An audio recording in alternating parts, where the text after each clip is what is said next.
Il y a aujourd'hui deux phénomènes qui peuvent paraître paradoxaux, mais qui sont complémentaires. Il y a une augmentation du nombre des épidémies de maladies émergentes, c'est-à-dire de maladies infectieuses nouvelles. Il y en a de plus en plus depuis une cinquantaine d'années. De très bons articles scientifiques ont démontré cela clairement, parce qu'on pourrait penser que c'est parce qu'on les surveille davantage ou qu'on a davantage de moyens pour les identifier, et donc que c'est une forme un peu artefactuelle, artificielle, si vous voulez, liée à l'amélioration de la science. Non, aujourd'hui on a la certitude qu'il y a une augmentation du nombre de foyers infectieux de nouvelles maladies. Alors pourquoi? Très probablement pour de multiples raisons, notamment, encore une fois, la démographie qui explose, et donc plus vous avez d'êtres humains en promiscuité, et plus vous avez des risques de foyers d'émergence épidémique, et aussi avec ces liens de plus en plus étroits entre des animaux qui jusqu'à présent vivaient véritablement en vase clos dans une jungle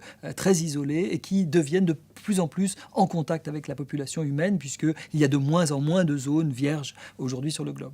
Donc il y a plusieurs phénomènes qui concourent pour qu'il y ait une augmentation de ces pathologies. Et le paradoxe, si je puis dire, mais qui est plutôt la bonne nouvelle, c'est qu'il y a une diminution constante et permanente depuis le début du XXe siècle de la mortalité par maladie infectieuse. Donc vous avez de plus en plus de maladies, mais vous avez de moins en moins de décès et donc de complications, parce qu'on sait de mieux en mieux les traiter. C'est les progrès de la science, c'est les progrès de la médecine, mais aussi d'ailleurs, pas simplement de la médecine, dans les déterminants de la santé, la réduction de la pauvreté a joué un très grand rôle. Donc on peut penser qu'aujourd'hui, il n'y a plus beaucoup de raisons de mourir de la dengue ou de mourir du choléra, par exemple. On meurt du choléra essentiellement dans des pays où il n'y a pas d'infrastructure sanitaire, car c'est une très grosse diarrhée, le choléra. Il n'y a pas de raison aujourd'hui de se déshydrater au point d'en mourir, parce qu'il y a des possibilités de réanimation qui permettent de véritablement lutter contre les complications de ces maladies.